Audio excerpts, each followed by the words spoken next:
ആണ്ടിലൊരിക്കൽ നടക്കുന്ന കർക്കിടക വാവുബലി ഈ മാസം 12 ബുധനാഴ്ചയാണ്. സ്നാനഘട്ടങ്ങളിലും പ്രമുഖ ക്ഷേത്രങ്ങളിലും കർക്കിടക വാവുബലിക്ക് വേണ്ടിയിട്ടുള്ള എല്ലാ ഒരുക്കങ്ങളും അവസാന ഘട്ടത്തിൽ പുരോഗമിക്കുന്ന കാഴ്ചയാണ് കാണാൻ കഴിയുന്നത്. ഞാനിപ്പോൾ ഉള്ളത് തിരുവനന്തപുരത്തെ തിരുവല്ലം ശ്രീ പരശുരാമസ്വാമി ക്ഷേത്രത്തിലാണ്. നിത്യബലി നടക്കുന്ന ഒരിടം കൂടിയാണ്. തിരുവനന്തപുരത്ത് സ്വാഭാവികമായും ഈ തിരുവല്ലം പരശുരാമസ്വാമി ക്ഷേത്രത്തിന് പുറമെ തന്നെ ശംഖുമുഖം ഉൾപ്പെടെ വർക്കല പാപനാശം ഉൾപ്പെടെയുള്ള വിവിധ ഇടങ്ങളിൽ കൂടി ഈ ബലിതർപ്പണം നടക്കുകയും ചെയ്യും. ദക്ഷിണായനം പിതൃക്കൾക്കും ഉത്തരായനം ദേവന്മാർക്കും ഉള്ളതാണ് എന്നതാണ് ശാസ്ത്രം. കറുത്തപക്ഷത്തിൽ പിതൃക്കൾ ഉണരുകയാണ്.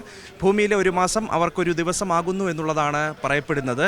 ഇങ്ങനെ 12 മാസം 12 ദിവസമാണ്. 12 ദിവസത്തിലൊരിക്കൽ ഭൂമിയിൽ ജീവിച്ചിരിക്കുന്ന അവരുടെ ബന്ധുജനങ്ങൾ പിതൃക്കൾക്ക് അന്നം എത്തിച്ചു കൊടുക്കണമെന്നുള്ളതാണ് ഹിന്ദു ആചാരപ്രകാരമുള്ള ശാസ്ത്രം. ഇതാണ് വാവുബലി എന്ന് പറയുകയും ചെയ്യുന്നത്. കർക്കിടക വാവുബലി ഇടുന്നത് കൊണ്ട് ആണ്ടുബലി ഇടാതിരിക്കാൻ കഴിയില്ല എന്നതുകൂടി മനസ്സിലാക്കേണ്ടതായിട്ട് കൂടിയുണ്ട്.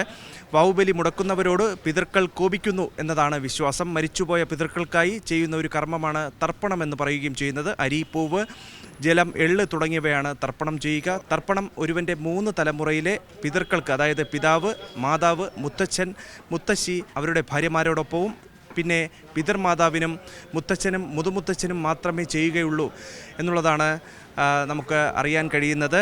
ഇത് ചെയ്യുന്നത് കറുത്തവാവ് ഗ്രഹണം എന്നീ നാളുകളിലാണ് എന്നതുകൂടി മനസ്സിലാക്കിയിരിക്കേണ്ട പ്രധാനപ്പെട്ട കാര്യമാണ്. ശ്രാദ്ധകർമ്മം തർപ്പണവുമായി വിഭിന്നമാണ് എന്നുള്ളതാണ്. ശ്രാദ്ധം പിതാവ് മരിച്ച നാൾ വരുന്ന ദിവസമാണ് ചെയ്യുകയും ചെയ്യേണ്ടത്. എല്ലാ മാസത്തിലെയും കറുത്തവാവ് ദിവസം പിതൃക്കൾക്കായി തർപ്പണം ചെയ്യുകയും ചെയ്യാം. എന്നാൽ കർക്കിടക മാസത്തിലെയും തുലാമാസത്തിലെയും അമാവാസികൾക്ക് കൂടുതൽ പ്രാധാന്യമുണ്ട് എന്നതുകൂടി ശ്രദ്ധേയമാണ്. കേരളത്തിലെ ശിവക്ഷേത്രങ്ങളിൽ ഭക്തർ കൂട്ടമായി ബലിതർപ്പണം ചെയ്യുന്ന പതിവുണ്ട്. തിരുവനന്തപുരത്ത് തിരുവല്ലം ശ്രീ പരശുരാമസ്വാമി ക്ഷേത്രം, വർക്കല പാപനാശം, കോട്ടയത്ത് വെന്നിമല ശ്രീരാമക്ഷേത്രം, ദക്ഷിണകാശി എന്നറിയപ്പെടുന്ന പെരുമ്പാവൂർ ചേലാമറ്റം ക്ഷേത്രം, ആലുവ മണപ്പുറം, തിരുനാവായ നാവമുകുന്ദ ക്ഷേത്രം, ത്രിമൂർത്തി സംഗമം എന്നുകൂടിയാണ് ഈ ക്ഷേത്രം അറിയപ്പെടുകയും ചെയ്യുന്നത്. വയനാട്ടിൽ തിരുനെല്ലി പാപനാശിനി, അതോടൊപ്പം കണ്ണൂരിൽ ശ്രീ സുന്ദരേശ്വര ക്ഷേത്രം, തൃക്കുന്നപ്പുഴയിൽ അവിടെ ഒരു ക്ഷേത്രമുണ്ട്, അവിടെയും ബലി നടക്കുന്ന ഇടമാണ്. തിരുവല്ലാമലയും അതോടൊപ്പം ആറന്മുളയിലും കൊല്ലം തിരുമൂലവാരത്തുമൊക്കെ പ്രധാന ബലിതർപ്പണ കേന്ദ്രങ്ങൾ കൂടിയാണ്. ഈ ബലിതർപ്പണ കേന്ദ്രങ്ങളിലേക്ക് ആയിരങ്ങൾ പതിനായിരങ്ങൾ ഒഴുകിയെത്തും. മരിച്ചുപോയ പിതൃക്കൾക്ക് ബലിതർപ്പണം നടത്തുക എന്ന് പറയുമ്പോൾ ഈ ദിവസം വളരെ പ്രധാനപ്പെട്ട ദിനം കൂടിയാണ്. അപ്പോൾ ഈ ശാപമോക്ഷത്തിനും മറ്റുമൊക്കെ ആയിട്ടാണ് ഈ ബലിതർപ്പണം നടത്തുകയും ചെയ്യേണ്ടത്. വിവിധയിടങ്ങളിൽ ഒരുക്കങ്ങൾ ഇതിനോടകം തന്നെ പൂർത്തിയായിട്ടുണ്ട് എന്നുള്ളതാണ് മനസ്സിലാക്കാൻ കഴിയുന്ന വിവരം.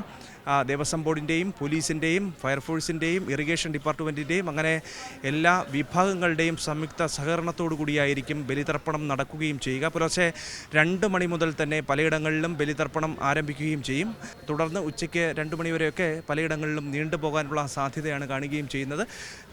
ഈ ദേവസ്വം ബോർഡിൻ്റെ ക്ഷേത്രങ്ങൾക്ക് പുറമേ തന്നെ മറ്റ് ചില ക്ഷേത്രങ്ങളിലും ഇത്തരത്തിൽ ബലിതർപ്പണം കൃത്യമായി നടന്നു വരികയും ചെയ്യുകയാണ്. അങ്ങനെ ഹിന്ദു ആചാരപ്രകാരമുള്ള പ്രമുഖമായിട്ടുള്ളൊരു വിശ്വാസം കൂടിയാണ് ഈ കർക്കിടക വാവുബലി. കർക്കിടക വാവുബലി ദിനം സംസ്ഥാനത്തെ വിവിധ സ്നാനഘട്ടങ്ങളിലേക്കും ഒപ്പം തന്നെ വിവിധ ക്ഷേത്രങ്ങളിലേക്കും ആയിരങ്ങൾ ഒഴുകിയെത്തും. അവർക്ക് വേണ്ടിയിട്ടുള്ള എല്ലാ ക്രമീകരണങ്ങളും ഇതിനോടകം തന്നെ പൂർത്തിയായിട്ടുണ്ട് എന്നുള്ളതാണ് വിവിധ വിഭാഗങ്ങൾ അറിയിക്കുകയും ചെയ്യുന്നത്. ഞാനിപ്പോൾ നിൽക്കുന്ന തിരുവല്ലത്തെ ഒരുക്കങ്ങൾ ഉൾപ്പെടെ അഡ്മിനിസ്ട്രേറ്റീവ് ഓഫീസർ വിശദീകരിക്കുകയും ചെയ്യുന്നുണ്ട്. എല്ലാവർക്കും നമസ്കാരം.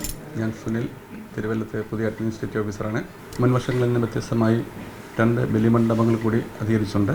ഏതാണ്ട് 35ഓളം പുരോഹിതരും അത്ര തന്നെ സഹപുരോഹിതരും ചേർന്ന് സുഖമായ നടത്തിപ്പിന് വേണ്ട എല്ലാ ക്രമീകരണങ്ങളും തിരുവിതാംകൂർ ദേവസ്വം ബോർഡിൻ്റെ ഭാഗത്തുനിന്നുണ്ടായിട്ടുണ്ട്.